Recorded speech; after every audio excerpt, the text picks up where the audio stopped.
Shane Terrell, what's up, bro? You hear me? I can hear you great. How you doing? Good, man. What's going on? Oh, just freaking enjoying this fresh spray tan. How about you? Geez, I'm not getting a spray tan, I'll tell you that. Oh, dude, you don't even know the game. The thing is, once you get a spray tan, then you're going to want to get the nails done, and it's like, it's game over. So we'll get you there. We'll get you there. Yeah. I'm just kidding. Shane reminds me of my dad. My dad like looks at me sometimes. He's like, what the hell? Did I really raise that kid? Come on. Okay, really quick. The cool part, I want to mention this. We've actually had Shane on before. This isn't his first time. But he's been growing, he's been building, he's been making moves, and he's done a lot of stuff since we talked last time. And there's a lot of new people in this group. But I want to make mention of this, dude. You are somebody who's very interested in physical real estate, just like me. And if I'm not mistaken, that house that you're in right now is a property that when we first started talking, you were trying to go under contract for that property, right? Correct. Yep. Yeah, this dude's a hustler. He literally has pulled, I'm not going to go into details, but he made some moves to get, he's all about assets, and he understands the game of assets. And the house that he's in right now is an asset that he really had to not finagle, but he had to really massage that deal, but he does deals. So Shane, tell everyone real quick, I know where you're at, where are you at physically in the world? And if you tell people where it's at, because most people are not going to know where it's at. Yeah, so I live in Logandale, Nevada, which if you guys know where Vegas is, obviously, and then you know where Nick lives in St. George, Utah. I live, if you take the interstate from Vegas to St. George, I live halfway in between the two, in a little small farm town. Yeah, and you grew up there, right? I did. Yep. So Shane is close enough to Vegas that he could dip over and really get in trouble on any night of the week, but he's not like that. But he's also close enough that he can come to St. George that easily as well. So, dude, I had to share this real quick, catch everyone up that wasn't on last time. The way that Shane and I met is Shane owned a carpet cleaning company, and I think it was about 5 years ago. Cowboy Kyle, I got a lot of stories about Cowboy Kyle that we're not going to share on here because I don't want to get defamation or whatever, but I got some stuff on Kyle. Kyle's like, dude, I have this buddy of mine. I don't even know if you guys were friends. I think he used the word buddy. He's got a carpet cleaning company. And this is when we didn't know what we were doing. We were selling some SEO. We were selling some lead generation. We were selling pay-per lead deals. And he's like, he's coming in to talk to us. So Shane comes in, and we pitched him on buying leads. And I think I offered him like $500 a month. And we couldn't close him, dude. We did not close Shane. He just knew at that time, he could sense something was off. And honestly, thank goodness you didn't, because at that time I was dumb enough. I didn't even realize carpet cleaning was that competitive. And so it probably wouldn't have worked out long-term anyway. But it's funny because I've closed a lot of deals. I couldn't close Shane Terrell. So he beat us there. So that was back in 2018. And then you were running your carpet cleaning company. So quickly catch us up to the day when you're like, you had somebody call you, start selling you leads, and you're like, dude, I'm gonna start asking what this guy's doing. Yeah, so when you pitched me, right around the same time, I don't know exactly, but I had signed up for another, and you know Zach, and signed up for his rank and rent. He's doing the same thing. I think you guys both originated same place. So I'd signed up for him, and until we're going to get into this, but until I sold that company, sold the carpet cleaning company, I paid for his lead gen website. So yeah, I'd gotten leads for a long time from him, and then started getting curious, and then had that conversation with Zach, and without going into a ton of details, because of that, got into rank and rent. We connected again, and yeah, I went from there. So yeah. And guys, the reason that I wanted to bring that up, and we talked about it a little bit last time, But there's different levels to this game, guys. And I shared the quote. I don't know if you guys saw my post, but I shared the quote, and I think it's Warren Buffett that originally said it. And he said something to the extent of, the boat that you are in, the boat that you're crossing the water in, is way more important than how hard you're actually rowing the boat. And I didn't really understand that until I started like getting into this business. And I realized like, there definitely, if you're not willing and don't know how to work hard, you're never going to make it in business. But you can sit there and you can beat your head against the wall, and you can work and you can work and you can sweat and you can all of that. But like, if you're not in the right vehicle, if you're not selling the right deliverable, if you don't have a business model that actually has leverage, you can work twice as hard as me and I'm still going to beat you. And it's going to be so frustrating. And so the interesting thing, Shane, I think we come from a very similar background. And like, dude, my parents to this day, that's what my dad does. My dad's a farmer, and it's all about hard work. And it's all about how fast can we get the hay baled and all this stuff. But I realized, like, when I got into digital, dude, it's not just about how many hours you can put in. It's about the leverage. And so Shane went from being the guy that actually has to do the work, that has to be, cleaning cat piss and doing, and he made a good living. He provided for his family, but now he can make more money from behind his computer, being the person that's just connecting the customer with the company. So, but yeah, what I want to talk about really quick is, you did the carpet cleaning business for how many years? Since 2016. So what, I think just over 7 years. So, yeah. And what was, if you don't mind me asking, like, what was the best amount, like, what was the most amount of money that you ever made? And I'm talking about net, not about like, over, like, like, what was the most you put in your pocket in a month? In a month? So just carpet cleaning, probably 7-8 grand. Okay. And you probably, I'm guessing that's with staff, that's with how many jobs? I mean, you probably worked your tail off that month. Yeah. Yeah. A lot of, yeah. I'll say this. There was like a 2 or 3 year period early on where we grew a lot. We were hustling. I was working most of the time, 5.5, 6 days a week, 10, 12 hours. Like, we were working, and it felt great, and we were growing.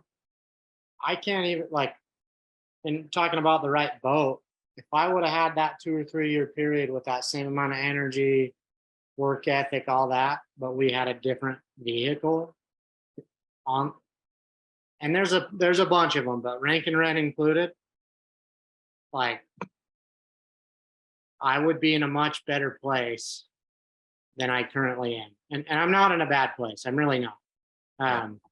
But that's the key, and I think that's your point you were trying to make earlier. That's what I realized is, I am a hard worker, but my vehicle, like, you got to have a good vehicle, or you're not going to see the fruit that you want, for sure.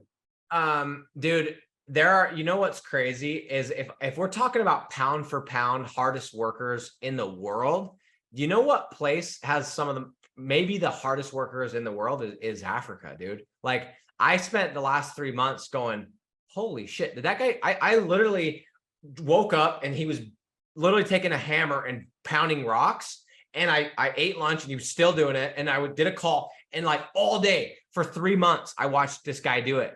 Like, who would do that, right? And the dude is making $1 an hour, and I love the hustle, but that guy worked way harder than I did during those 3 months. And if we look at the amount of money I made versus the amount of money he made, it's not even close. And so the point I'm trying to make with you guys is, for those that are on this call or that will watch this call, and they're sitting there going, well, I haven't, I've got this, or I'm doing that, or whatever, and they're looking at other opportunities, and they're looking at this, and should I do this? I want you to just really think about the vehicle that you're going to spend your life in, or you're going to spend your next year or 6 months or 5 years in, does that vehicle have the ability to go at the speed that's going to allow you to actually make life-changing money?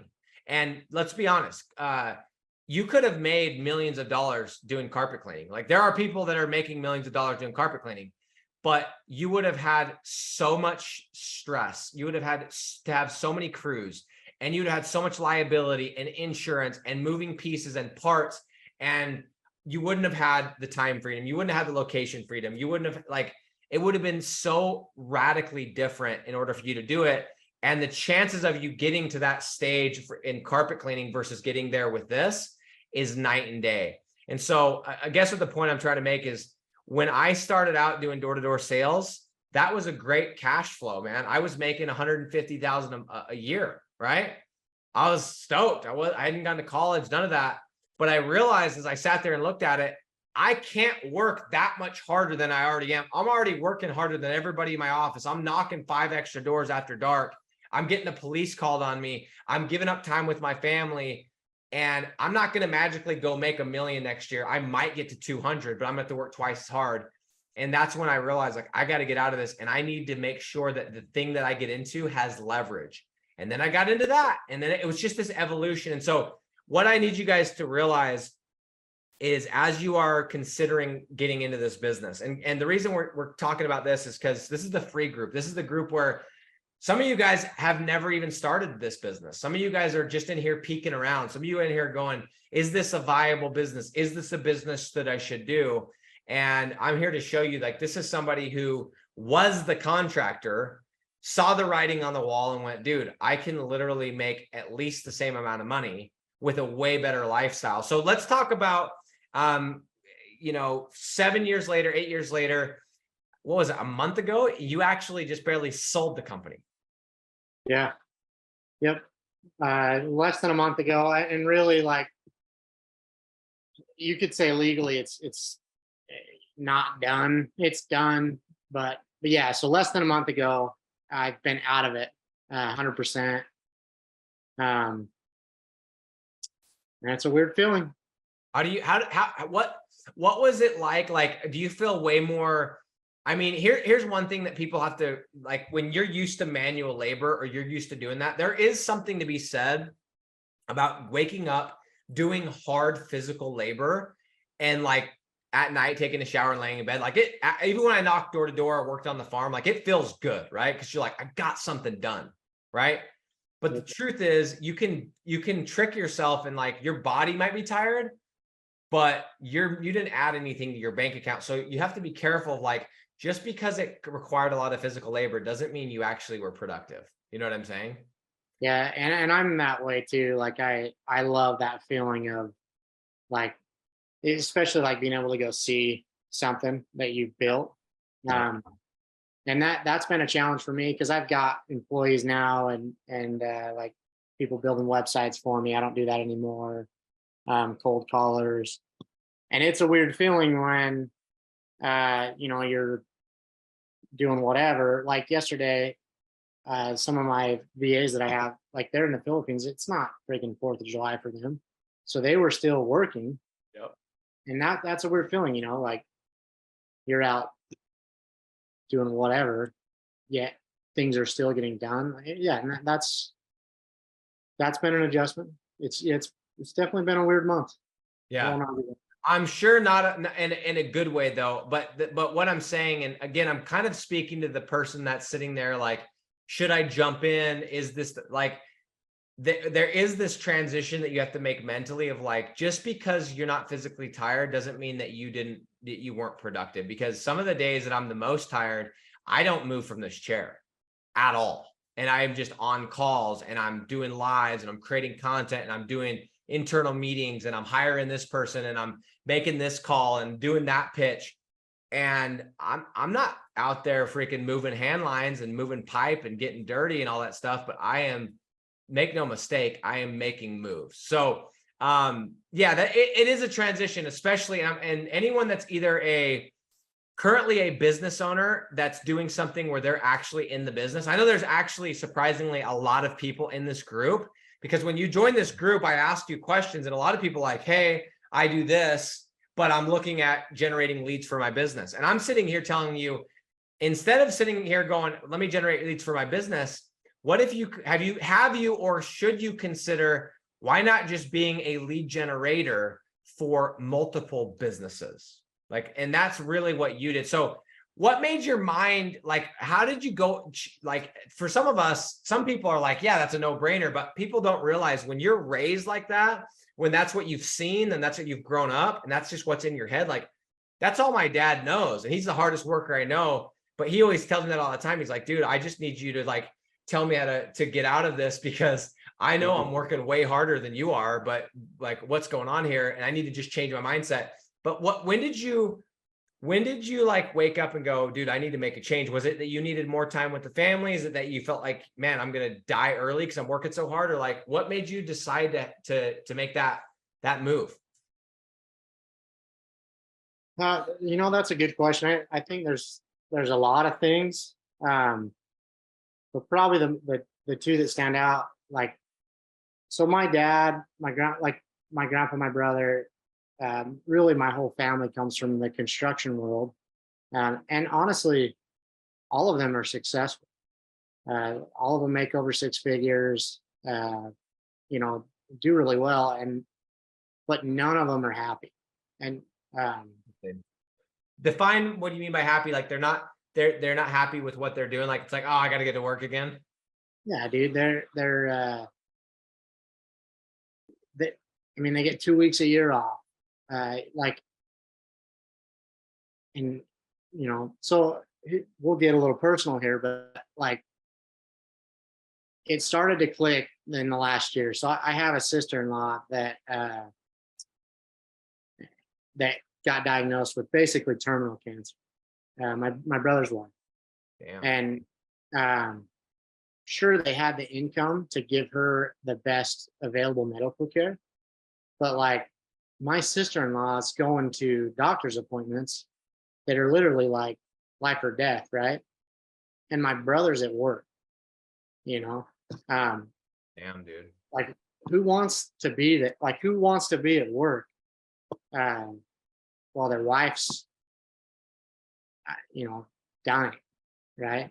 And so that was big for me, like, because that's like carpet cleaning. Even though I had ran my own business, like, and I did have. I don't want to paint this picture like I was a slave to my business, because we lived a pretty good life, but I still, like, I didn't have leverage. Like, I had to be there. If I wasn't involved, we weren't making money. And so nothing's like totally 100% passive, but I knew that I needed to get into a vehicle that allowed me to scale bigger without me being babysitting, I guess, so that, if that happened to my wife, or, we wanted to do stuff, but I had the ability to do that. So how did you, because I can imagine when you started transitioning from being the person doing the work to being the person selling the leads, I bet you had so many things, so many, maybe not insecurities, but so many doubts of like, dude, who am I? Like, I'm just a construction carpet cleaner, that world. And I think, who am I fooling? I think I can go make money online. Like, did you have a bunch of that? Because I imagine that coming from that world, you're probably like, that's for other people. That's not what I like. Did you have any of that?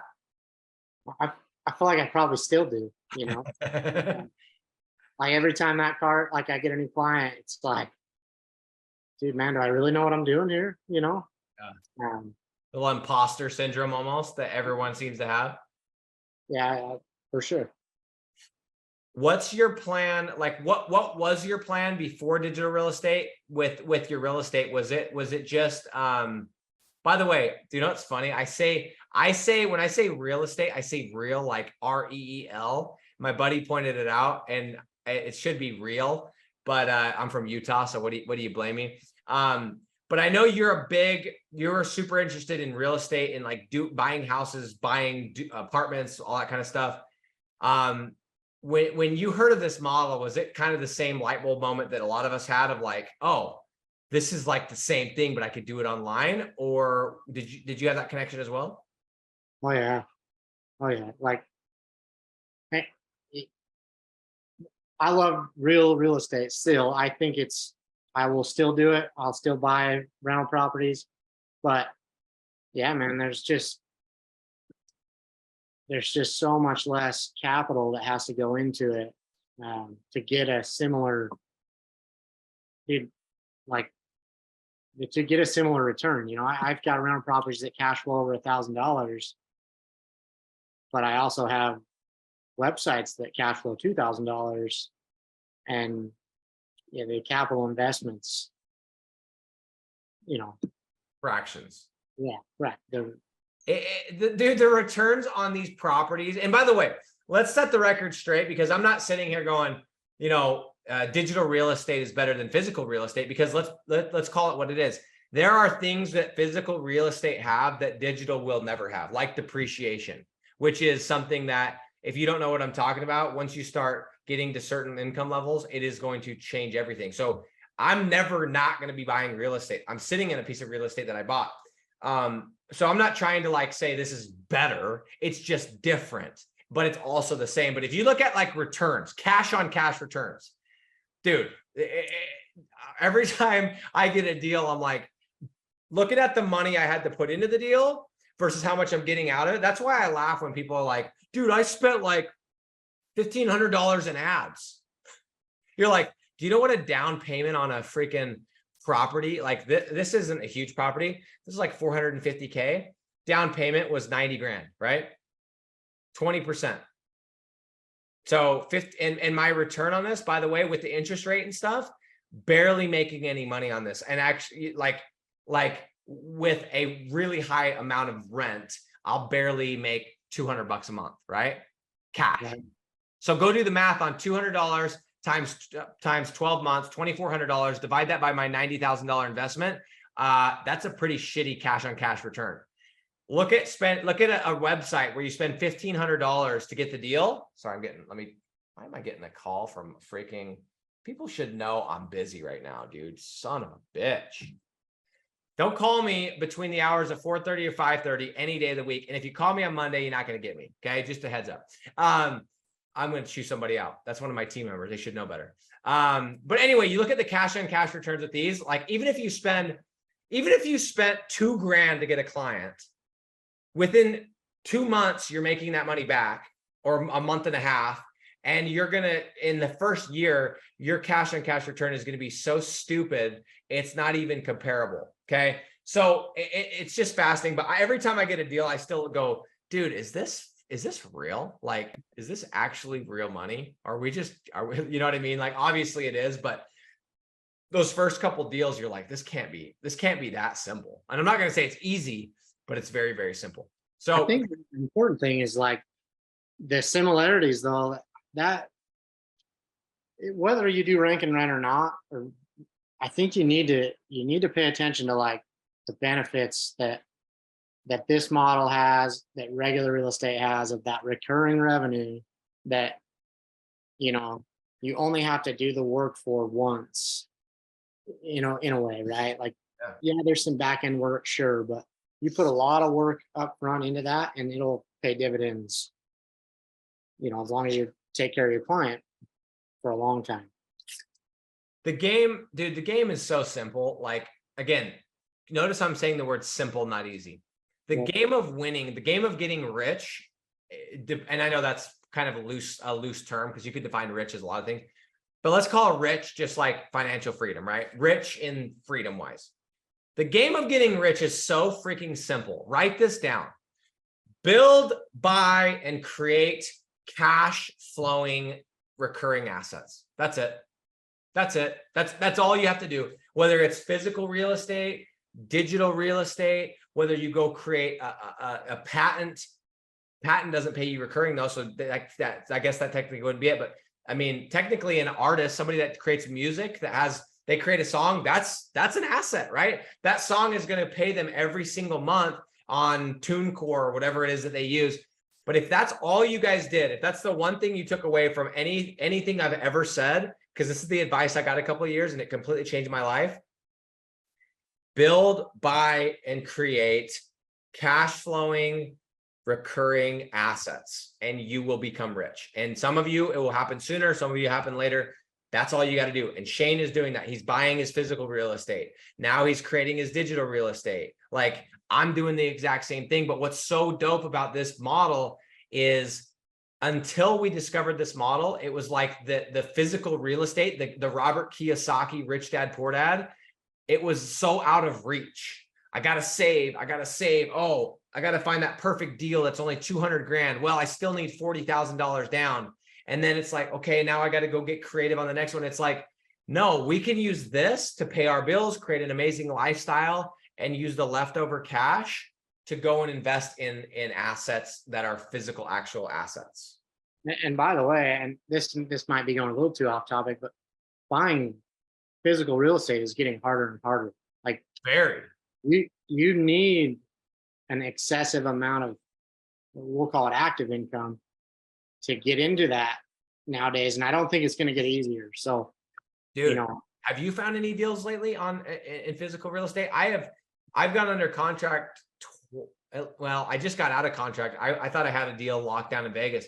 Dude, it's very hard to find a deal. And when he says, people are like, oh, there's houses for sale. We're talking about a deal that you can actually cash flow on. Have you found any lately?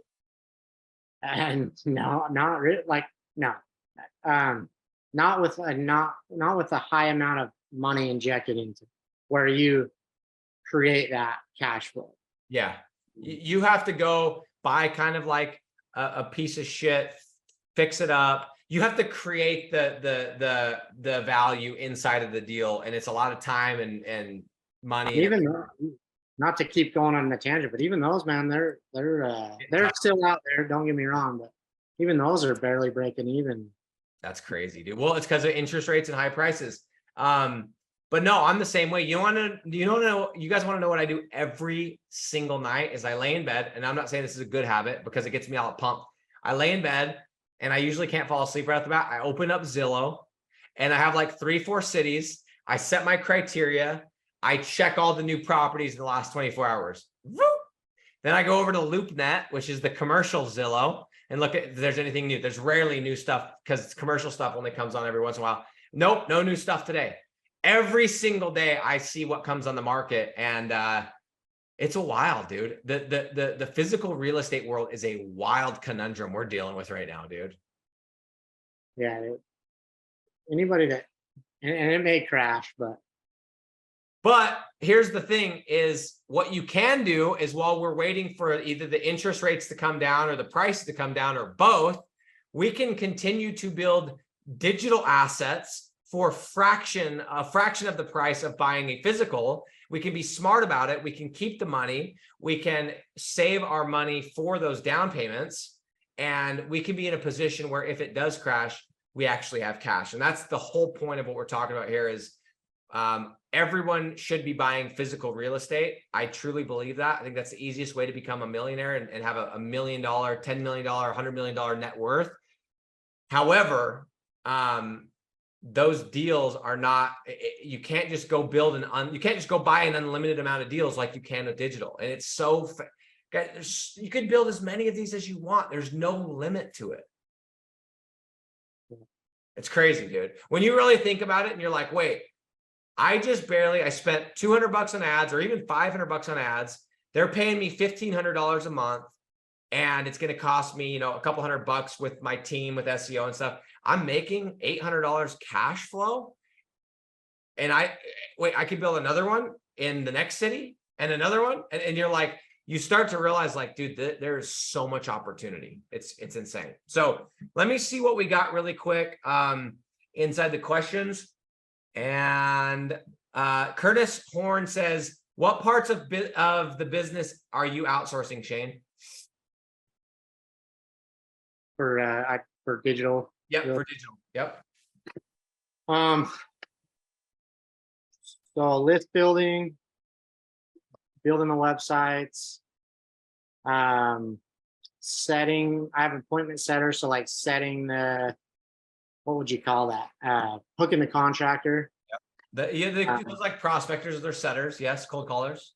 Yeah. So cold callers. So I have a cold caller. I have, we'll call it an appointment setter who hooks contractors, someone that builds websites, someone that builds lists. And some of those people are the same, by the way. And then I have someone that I'm training to do SEO. I still do a lot of the SEO. Actually, my wife does a bit of it, but right now that's the one thing that we're trying to get 100% outsourced. So Shane's doing it right. I didn't do it right, and I'm trying to like tell people like, guys, you don't need to do every part of the business. You don't need to be the cold caller and the closer and the lead passer and the due diligence and the whole thing. Shane is doing it right, where he's learning it, he's systematizing it, and then he's outsourcing it, and he's slowly moving himself out of these different aspects of his business so he can focus on sales. Okay. Couple more. Curtis Horn also said patent could be recurring if you license it. That's fair. That's fair. I guess the difference between what I would say is why digital real estate is so attractive, even compared to that, is like there's a tried and true system of like I can go do X, Y, and Z, and boom, I have an asset that pays me recurring. Whereas a patent, it's like, how many times could you actually do that? Is there an actual path to making $1 million a year doing that? Of course, if one of your patents blows up, yeah, that's great. But I think that's the point we're getting at. Liam says, working hard today on something that will keep paying you tomorrow. 100%, dude. Work, just literally spend your time. It's like the easiest framework. Spend your time doing things that will pay you again and again and again that you own and you control, and you'll get rich.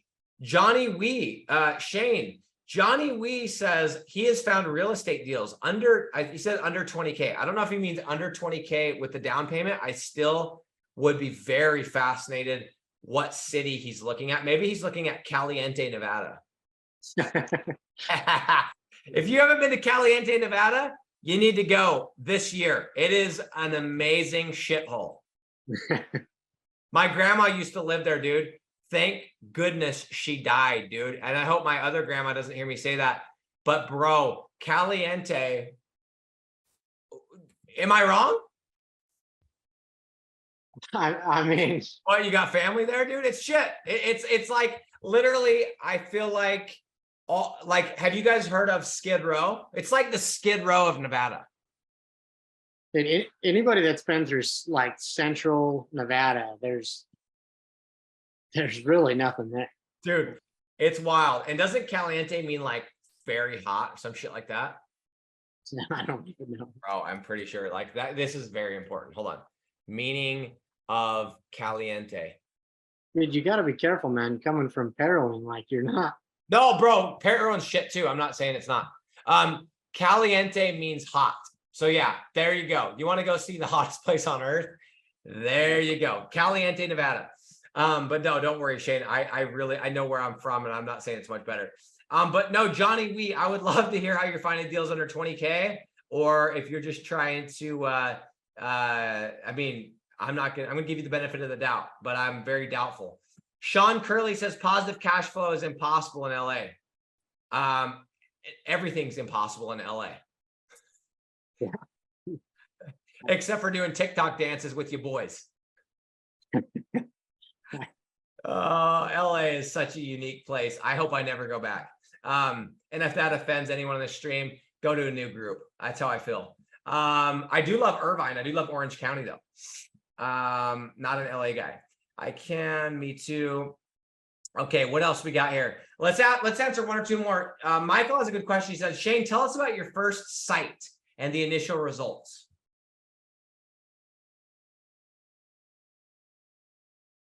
Like what's your very first deal that you did, and tell us how it went. my very first deal actually probably, and this was just, it just happened to work out. I don't know if this is the best example to share because they still pay me today, but it's an insulation site in Vegas. $2,000 a month. You still have the client? Yeah, dude. I talked to him the day that we signed him up, and he won't even reply to my text. But he's still paying. Still paying. Like I've talked to her a few times. She's happy. Don't you love those though? Like we have clients right now. Francesca texted me the other day. She's like, hey, so-and-so, he never answers my calls. I'm like, quit bugging him. He's paying the bill. Let him keep paying. Like guys, if it's working, I'm not saying ignore your clients, but you're going to get client. You would never have that situation happen in SMMA. Never. The reason he's not talking to you, he's getting enough leads. He's like, dude, I'm happy. And I'm sure when you do hear from him, there's going to be an issue, but like for now, just ride it all the way to the bank. Yeah, I would say my advice to that is like, and so there's a process to this, right? Like you just need to do it every day. That site, it's an awful area. Like Vegas is huge. Insulation is competitive. And I didn't touch any of the, like I built a landing page, and for 6 months, I didn't even build a website. It was just the landing page with Google Ads. And then decided, one day, okay, I'm going to build this thing out. And that's the page I learned SEO on. And dude, it's like in the top 3, like it ranked, like, and I don't know how, but now it's $2,000 a month, almost all profit. Oh, those are juicy. Those are juicy, dude. I love those. So yeah, that was my first deal, and that's definitely the best. That's just the best deal I had for sure. It's funny though, that happens a lot. Like one of my first deals was a towing site. Didn't get paid a ton, but it's like it just pumped out leads. And I think sometimes it's because we do it, we're very simple and we do it exactly like, okay, I heard that you need to do this, and we do it. And then after like 2 or 3, we start to skip steps because we think we know. And so I think that's why that happens. But I think that's actually more common than you think. Your first couple deals end up being some of your best deals because you just don't know.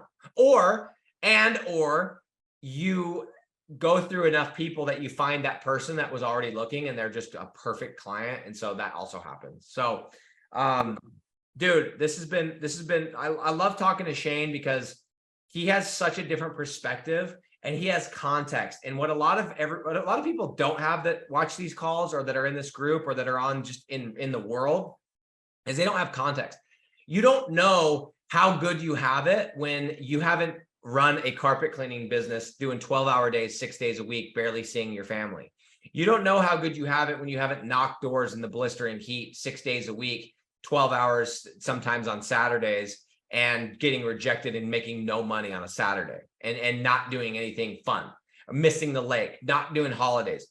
And so the other thing we've got to realize is like all of us have a bit of a different story. And I think it's cool because you can take whatever your background and your story is and you can use it to your advantage. So like Shane, I know when he's talking to clients, his pitch is a little bit different than mine. It's not, hey, I have a website. Although he can say that, but like, hey, I have a website. I actually owned my own carpet cleaning company. I was a small business owner. This is what changed my business. This helped me. That's why I'm doing it. And like, it goes so much further because people are like, okay, this guy gets it. So whatever your thing is, dude, lean into it. And I mean, it's just cool to see you go from, first of all, not doing my deal. Thanks for shutting me down, bro. It humbled me.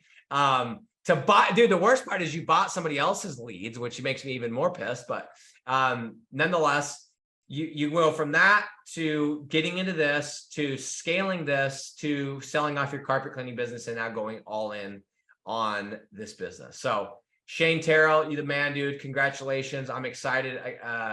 Once you hit, 50K, we're gonna have you back on. 100K, we're gonna have you back on. And I know some people are like, oh yeah, that sounds like, dude, those numbers are not out of reach. I'm not saying it's going to happen overnight. I'm not going to say it's not going to not take hard work. Those are things I've seen done again and again and again.